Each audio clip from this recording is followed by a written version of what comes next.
what's going on, everyone? It's Chris, and welcome back to once again another episode of Madden Maniac Previews. It is our grand finale episode as we basically wrap up our entire previews. We've done 14, or I'm sorry, not 14 teams, Jesus. We've done 30 teams, and we are now doing the last two, the final two of 2017, the Patriots and the Eagles.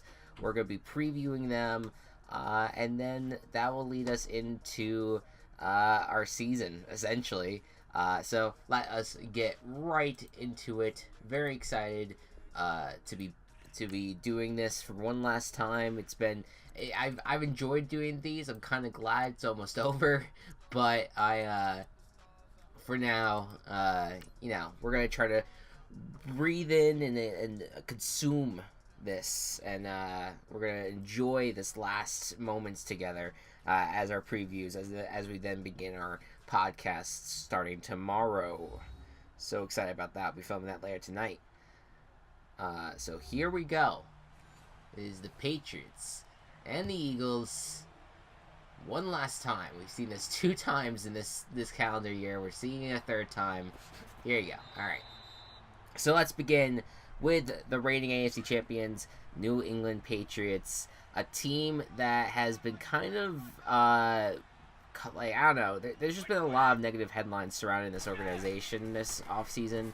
A lot of rumors of, distrust between the owner and the coach and the quarterback, and everything is just coming out, and then it seemed like Brady, he's holding out, and Gronk, he may retire. There's a whole lot of storyline going on this offseason. That kind of died down once Brady showed up and Gronk showed up, and everything seemed to be kumbaya. Even the trainer that was kind of surrounded, that was around the scandal, I guess, the ESPN story that came out in January. He was just on the team the team plane rather, to the last preseason game, or one of the last preseason games. So I think that a lot of it was manufactured, and even if there is tension between them, I don't know if it's going to end up resulting in this team dying. This is one of the greatest dynasties we've ever seen in the sport. And quite possibly in a lot of sports as well. But with the Patriots, yes, there was a time period where they didn't win a Super Bowl over the course of 10 years. But despite that, they were still in the Super Bowl multiple times. They were still in the AFC Championship many times. And now in recent times, they've been Super Bowl champions in 2 of the last 4 seasons. And we have seen them make it to the Super Bowl 3 of those times, and so there's a lot that this Patriots team has under their belts, and especially in the AFC, they have a chokehold on this conference, and especially their division. So what are the chances that this team is going to squander and fall apart? Well, look, there are certainly some aspects of this game of this team rather, that are worth talking about in terms of being concerned. So let's go ahead and just break down the roster like we usually do. First of all, Tom Brady is still the quarterback. He is turning 41 years old, and barring something catastrophic happening, he seems like he's going to continue playing at the level he always has. He's the greatest of all time, one of the best to ever play. So I am sure that he's going to be fine entering this year. If not, and he ends up, unfortunately, if he ends up injured or something happens and Brian Hoyer has to take over, is Brian Hoyer the best option? Well, maybe not, but, it's better than most backups in the league, though, so not the worst situation. Interesting situation with the running backs. I feel like this is one of their stronger backfields this year. You have Rex Burkhead right now is going to be leading the charge, but Sony Michel, who is their first round draft pick, if he does come back from injury at some point soon, he will be a factor. But Jeremy Hill and James White are going to be that whole group, that foursome, kind of similar to last year's group. Sans Dion Lewis and Mike Gillislee. That's a good four group. We've known how they use them. They use these running backs in all different ways. Obviously, I think at one point we'll see that one's kind of left behind. But I think certainly, like, if Sonny Michel comes in, probably, like, Jeremy Hill might not play as often. So we'll see. Wide receiver group is one to be concerned about, I think, because entering this year, your top two wide receivers are Chris Hogan and Philip Dorsett. Now, we know with this team that they're able to use anyone and everyone to win. That it doesn't matter what kind of talent you have or what the public perception of you all is, they're able to win with you. So I just say concern right now, because at least based off of the history of these receivers, it's not necessarily the greatest combo. But Chris Hogan has played well for the Patriots in his few seasons there. So it's not I'm not super concerned about him. It's more so that the Philip Dorsett, who I feel like I'm not too, like, he hasn't really shown a lot. Cordell Patterson, who has been more, I think, really great at special teams, not so much as a starting wide receiver. Amara Darboh and Chad Hansen, rather. Those guys, I was just talking about Chad Hansen with the Jets. Now he's with the Patriots. Now, I did like Chad Hansen, but are we really sure that these guys are going to be able to step in and fill a role that Julian Edelman leaves behind since he's been suspended?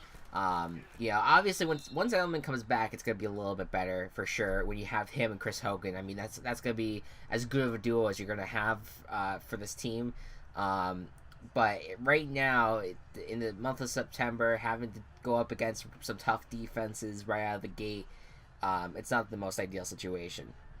And then you have the offensive line, which also has concerns because you lost your first-round draft pick in Isaiah Wynn earlier this preseason.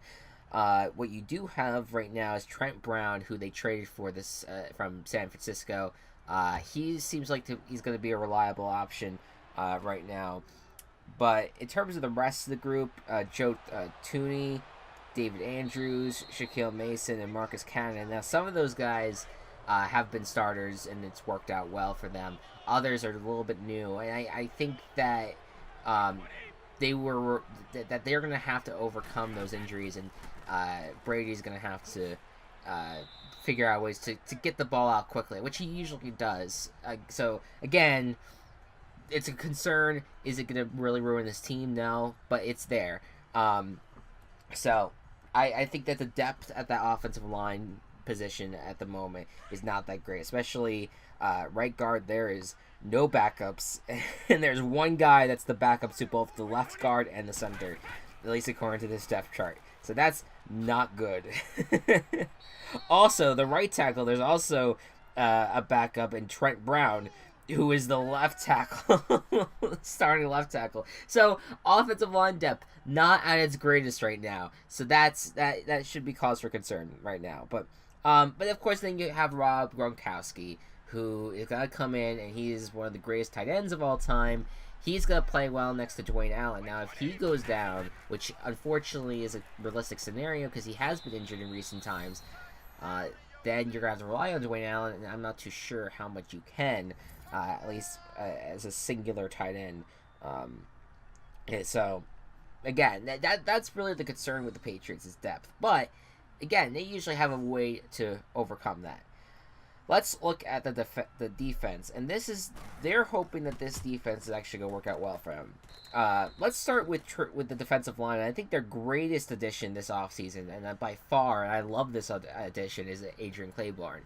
I think that he is going to be a great threat to teams. He did very well last year as a pass rusher, and so I think that this was a really underrated good addition to this New England team. They also have Trey Flowers, who should be good, although I think that he might be dealing with injury. Although I think he might have just been cleared too. Lawrence Guy and Malcolm Brown are going to be in the middle. I know that Danny Shelton they traded for. It looks like he's not starting right now, but he'll be a backup. Um, so that I think that ultimately Claiborne's going to be the one that's going to be a big factor for this team overall. Um, but the rest of the line, we'll have to see. I think obviously Flowers is the guy that I look at that's probably going to have the most impact outside of Claiborne. At linebacker right now, you have the return of Dante Hightower, that's a big get because he is such a dynamic player. He's probably their most important defensive player on the team. I think that he's going to be a huge factor in the line as a linebacker. Kyle Van Noy, who has been a solid starter for them, well, he's been there. And in the middle of that group, you have London Roberts, who I'm not too familiar with, but we'll see how he goes. And then you have the secondary, which right now the safety position's pretty locked down. Devin McCourty, Patrick Chung, they're always great players there. But then you have the cornerback duo of Stephon Gilmore, who I think saved them last year, but was a huge part of making sure the Jaguars did not go to the AFC Championship game. I think he played better down the stretch than he did early on. But then they have Eric Rowe as the starting corner, and I'm not too much of a fan of this. I worry about Eric Rowe as a starter overall. I think he's okay as a backup, but to start him outright is just a little confusing to me. I think that this team should consider starting Jason McCourty because he was really good last year. I know the guy was on the bubble, but he made that secondary for the Browns. He was the only really great player on that secondary, and to kind of make him as a backup is. I don't know. I guess that shows the talent the Browns had last year, but I don't see him why he couldn't be. I think he's a better player than Eric Rowe would be. So, don't really understand that decision, but whatever. But that's basically the surface, scratching the surface on that. They also had a bunch of other guys, join them this off season. They had specifically that Jordan Matthews. He joined and then he got cut. They got rid of Malcolm Mitchell. They got rid of Kenny Britt. A lot of receivers that they cut overall.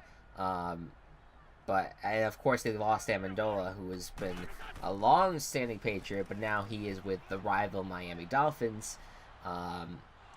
So, look, overall, I would say that this Patriots team, I think in comparison to other teams in this NFL right now, I look at this roster and I look at the rosters of the other 5 NFC teams, and I feel like those 5 NFC teams have a better roster than what the Patriots have. With that being said, the Patriots have never built. Very rarely have we seen a Patriots team that have been a juggernaut with all-star names. We've seen them obviously go 18-0, 18-1. We've seen them go that whole distance with some big names, obviously Randy Moss being a key factor in that, but none of them were stars. There was not a lot of stardom on that team, but it was just such a good team, and it was a well coached team, and they were perfect in situational football and all that. It's such a hard thing to judge this Patriots team because of the fact that any team that is thrown at them, they figure out a way to deal with them, and usually if they don't, it's actually alright, that's a little head scratching. They've always figured out a way to get out of situations. That's why I picked them to win the Super Bowl last year over the Eagles, because I thought, well, if it's going to come down to just the situation, I think that the Patriots are going to be the ones that outcoached Doug Peterson, and I was wrong about that. It's so difficult to judge this team as it stands right now. My personal opinion, it is not as good of a team as a lot of teams in the NFC. But it certainly has. I don't think it has as good of a defense as the Jaguars. I don't think it has as dynamic of an offense as the Steelers. But as we sit here right now, I think the Patriots are the most likely to make it back to the AFC Championship game and the most likely to make their appearance in the Super Bowl again. And unfortunately, the team that I most likely think is going to win again. Because that's what's going to happen as long as Bill Belichick and Tom Brady are going to be standing in that organization. Because those guys have been the brains and the brawn that built this team to be what it is. And I respect the hell out of them. I don't have to like it, but I respect the hell out of them for what they've done, and if they win their sixth Super Bowl, they will deserve it.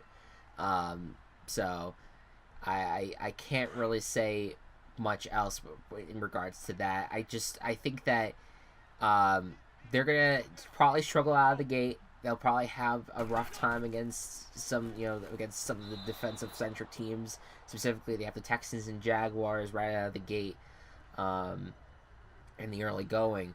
So that will be something to keep an eye on. But I think we're gonna have. Let's say they lose those two games, we're all gonna lose our collective minds, and then they're gonna go 13-3, and we're all just gonna be back to where we usually are with this Patriots team. The good news is that even if, let's say, the Patriots have a down year and things are just not going to plan, they're in a good position because I do think that their roster is better than any of the other three teams in their division. So at the very least, they could get a 4 seed and be in the playoffs. I don't think this team is missing the playoffs for the life of me. Even if it's like worst case scenario, I just think this team is too good for that. But I think there is cause for concern if, let's say, there's another coaching lapse that happens, like in the Super Bowl, and we end up seeing the Jaguars pass them, the Steelers pass them, the Chargers even. We should consider the Chargers in this mix because that's at least the most hyped of the AFC West teams at the moment. You have to keep tabs on them. So we'll see. We'll see how it goes.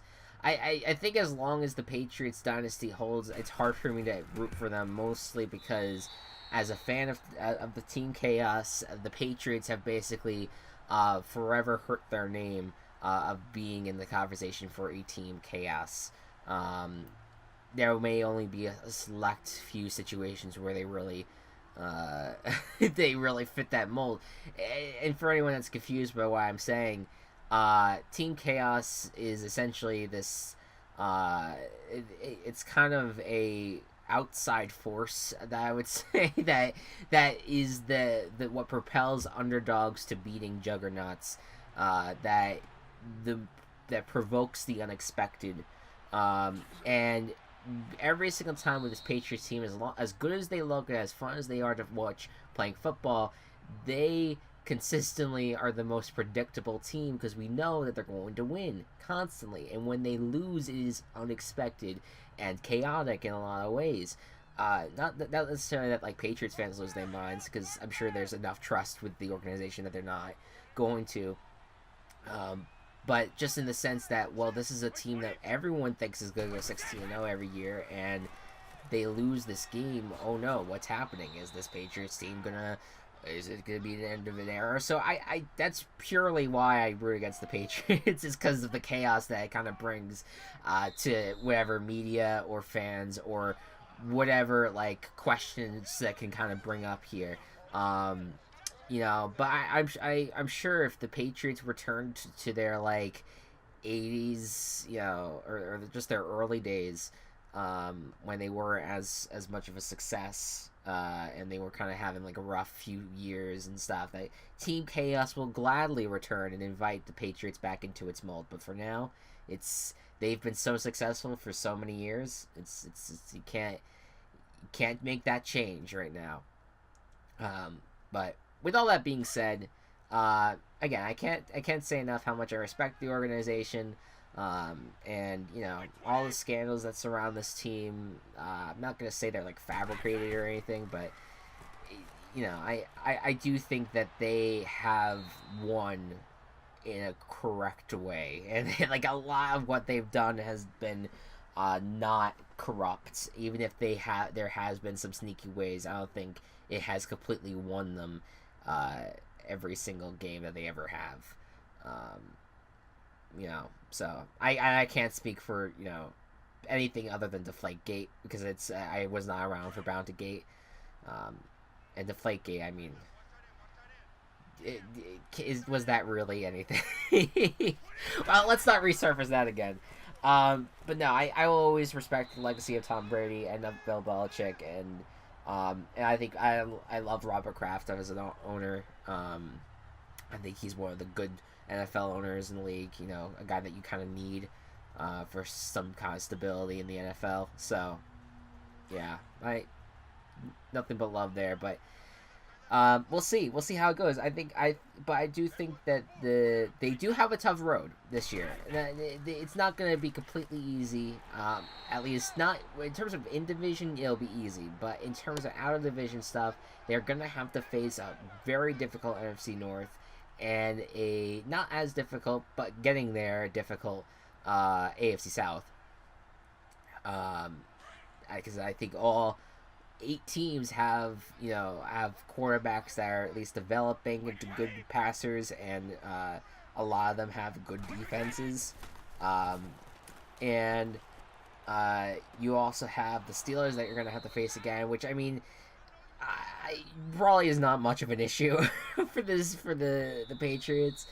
But I think that deep down, there is a concern that at one of these days the Steelers are going to knock off the Patriots. I don't know if it'll happen this year though, because I feel like the Steelers are on the brink of not being as successful anymore. Because the more I look at their defense, the more I'm like turned off by what they have there. And Le'Veon Bell is sitting out. Who knows how long that's gonna last. At least as of this recording, he's not come back. I don't know when he is. So we'll see. And then you have the Chiefs, which again, that's the Patriots and the Chiefs. They are ones that contend constantly.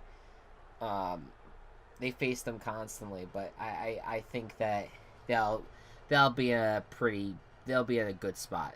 They're again, at least they should be. That team, they should be in a good situation there.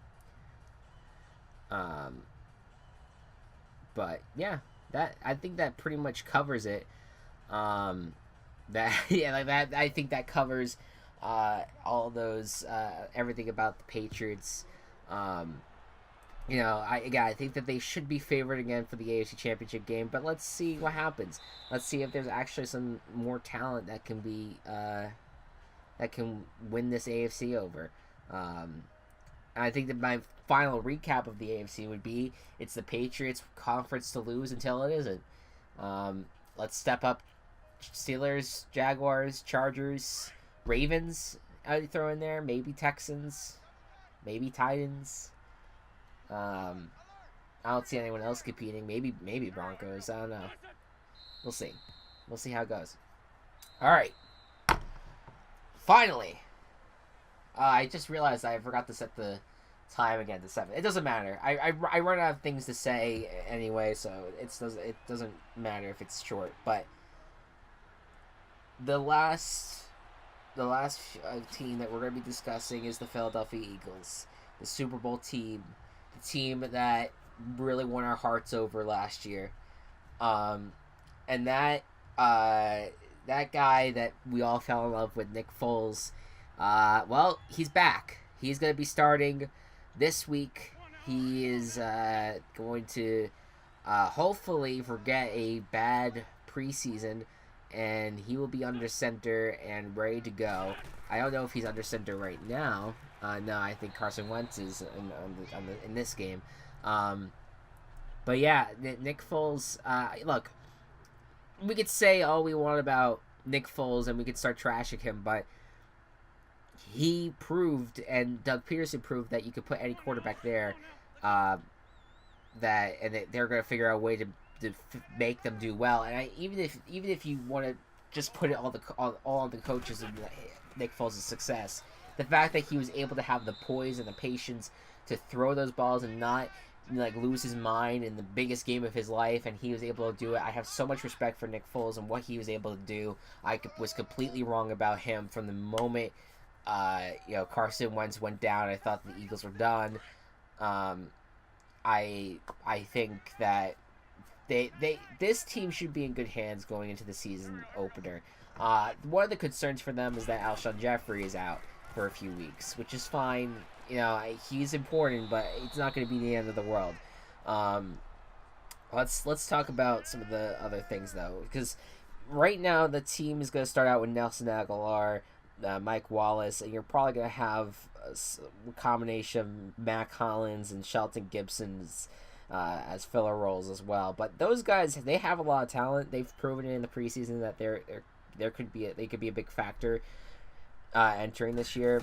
Mike Wallace has been good as a deep threat for sure, and Nelson Aguilar has been a good slot receiver for the team. He's gotten better. There's the first few years that we thought, oh well, I think this might be a bust, but he's come around. He's come around, and he's showing to be have been a good pick for this Eagles team. Then you have the offensive line, which is one of the strongest in the NFL right now. Jason Peters, Stefan Wisniewski, Jason Kelly, Brandon Brooks, and Lane Johnson. And someone interesting to bring up, and everyone's been talking about him, but I don't see why I couldn't either. There's basically a developing left tackle behind Jason Peters right now in one Jordan Mailata, who is a rugby player, who before January or February has not put on a football uniform before. It has played football before in his life, and it's now September, and he's on the Eagles roster. Potentially could be a left tackle of the future there. Like, I gotta say, like that's great. And I mean, and ahead of him right now is Vaitai, who's struggled at times for sure, but if he's going to develop behind one of the greatest left tackles that we've seen in the game with Jason Peters, Mailata, I mean, there's a chance that he could become a starter. So I think that's something to look forward to in the future. But this offensive line overall, I think, is very good, and I think it's very deep, and I think they have a really, really good chance at doing well with this group, and be able to protect Nick Foles and protect Carson Wentz as much as possible. And that's why I have a lot of faith right now in this Eagles offense really running well. So a lot of it's because of their offensive line. And look at the running back situation. You have Jay Ajayi, who's going to be the starter after Blunt left. We've seen him before as a main starter, and we've seen that he can do really great things, and he was such a great factor down the stretch.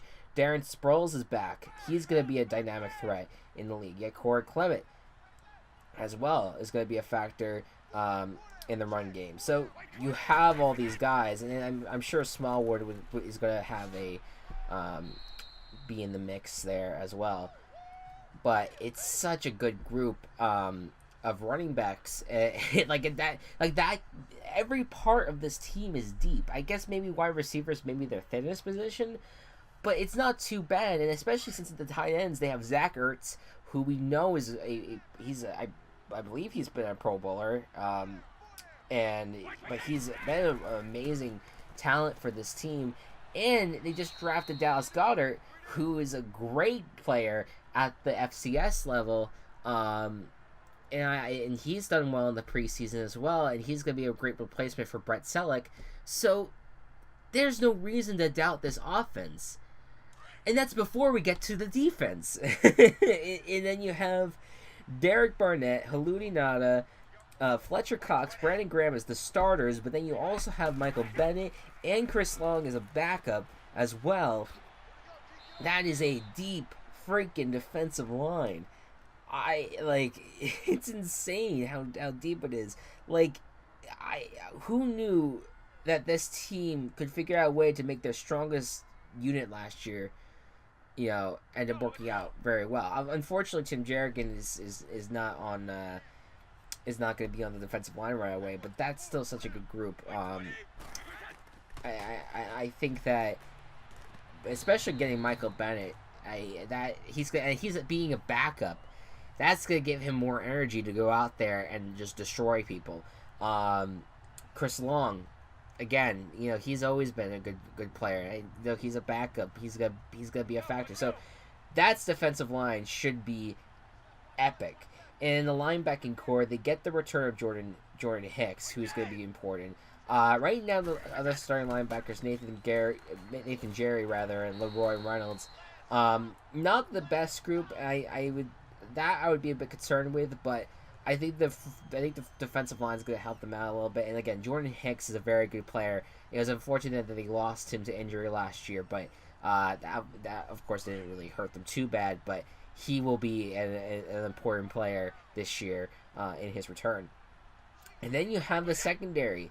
Of course, the headliner of that group is Malcolm Jenkins, a great person off the field, but also a very great player on the field.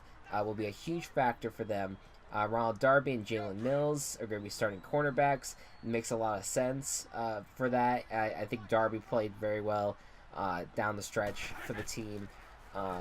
Jalen Mills has been in the mix for them. I love the backups too. Sidney Jones and Rasul Douglas specifically, I think should be in the mix to get some starts in there. I think they'll be major factors. Rodney McLeod, who's been with the team for a while, he is going to be very important for this team as a safety. So I very much I'm a fan of this team, a fan of the defense. Have a little bit concerned about, but except for their extremely deep defensive line it's a very good group. And then as for their offense, I mean, Doug Peterson is a really bright mind. I think maybe the only concern that I would have is that two of the assistant coaches, and Frank Reich and John DeFilippo, are now gone. They've gone to their new teams as head coaches and as offensive coordinators. So, I would be a little concerned about, but I think we can no longer judge what Doug Peterson does, because I think he led this team to such an unexpected victory, and under so much adversity with the injuries and everything that everyone was labeling this team that they were done after Carson Wentz went down. He was the front of this team. He led this team. He made the play calls that he should have. He completely outcoached one of the greatest coaches of all time in the Super Bowl. And I think that this team has a really good shot at repeating. Will it happen? I'm not too sure, because I do think that there are deeper teams in the NFC at this moment. But it's still a really, really good team, and I'm not going to doubt this team anymore, because to me, these guys should not be viewed as underdogs. This is a contender. This is a juggernaut. They are rightfully the number one team in Associated Press. They released that. They're rightfully the number one team right now, and they should be the ones that everyone's going to be going after. Cannot tell you how excited I am for Thursday Night Football. I think the Falcons are going to be a very, very tough and a great competitor to go up against the Eagles to kick things off. And if the Falcons don't win that game, it will show you that the Eagles are out for blood and they're ready to continue their reign on the NFL, and they're going to continue it. I think I have a lot of faith in this team. I'm sick of downing them. I am, despite there's some concerns about some depth things, and of course you do wonder about Carson Wentz and his injury, when he'll be better, because if Nick Foles is going to play the way he did in the preseason and the Eagles can't do anything about it, that will be a concern. Maybe we'll see some Nate Sudfeld before we get Carson Wentz. Who knows? But all that being said, it's a very, very interesting group, and I mean, I guess I could talk a little bit about the NFC too as a whole. I've said this before, but I think that there's 5 teams that you could say are in the heavy mix of an NFC Championship right now. It's the 4 divisional winners from last year: Eagles, Vikings, Saints, Rams. And you have the two teams that, and then you have the Falcons in the mix as well. I think that they're the ones that could easily compete with the Saints for the NFC South, and can compete with the Rams, Vikings, and the Eagles if given the chance. Of course, they'll get their chance against the Eagles on Thursday. Then there's 2 teams I would say could be also in that top group. I think they have some other things left to prove in the Panthers and the Packers. But they are going to be a solid group as well. And then you have other teams that could come out as sleepers. I have faith in. I mean, I think the entire NFC North is going to be interesting this year with the Lions and their really dynamic offense, and the Bears. I think they just had a huge upgrade on their defensive line with Khalil Mack, and they have a young secondary that's going to be really good, and a young linebacking core that's going to be really good, and the quarterback that could be great with a great offensive mind. That's going to be a good team this year. They were, speaking of the AP poll, that team was ranked 28. That doesn't make any sense to me. This team should be better. It might be tough to get out of the cellar because, or not the cellar.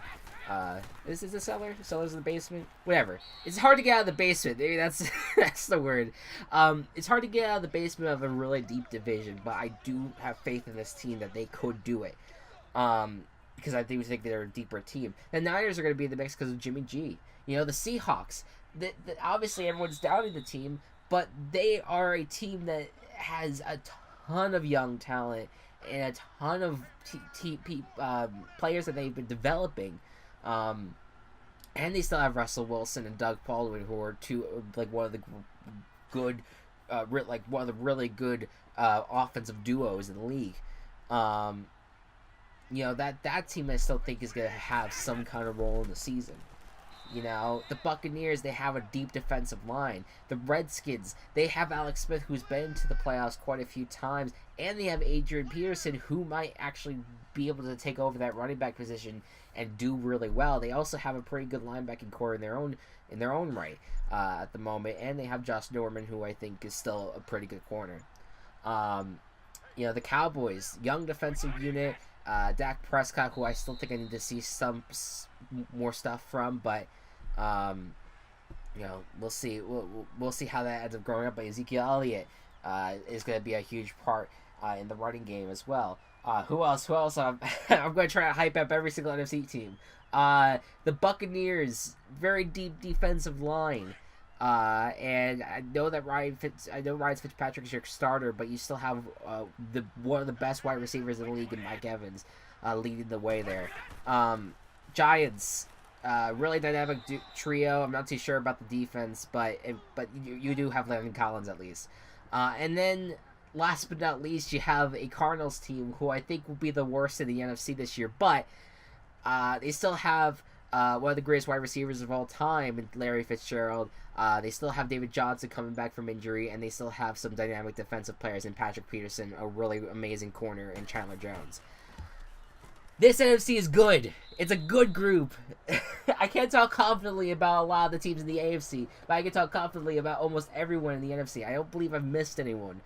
If I did, I greatly apologize. I believe I at least brought up each and every single one of the NFC. The AFC, I don't have any confidence in a lot of the AFC East teams, which is why I keep on saying the Patriots are going to be good. You know, you have the Jaguars that are going to be a big factor. The Titans and Texans are going to be in the mix. I don't know if I have any faith in the Colts despite the return of Andrew Luck because their defense is not there. You have an AFC North that is, right now, the front is the Steelers, but I'm not too sure. I'm concerned about some aspects of their defense for sure, and the fact that, again, Le'Veon Bell's not reporting. Ravens are looking great, though. I think they have a shot at the division. The Bengals, I'm always hesitant about the Bengals because I feel like they constantly are such a letdown. And the Browns, they're rising. They're in the mix, but of course they're still the Browns. They have to get rid of the stigma that team has right now. There's still some talent issues, especially on the offensive line, they need to overcome.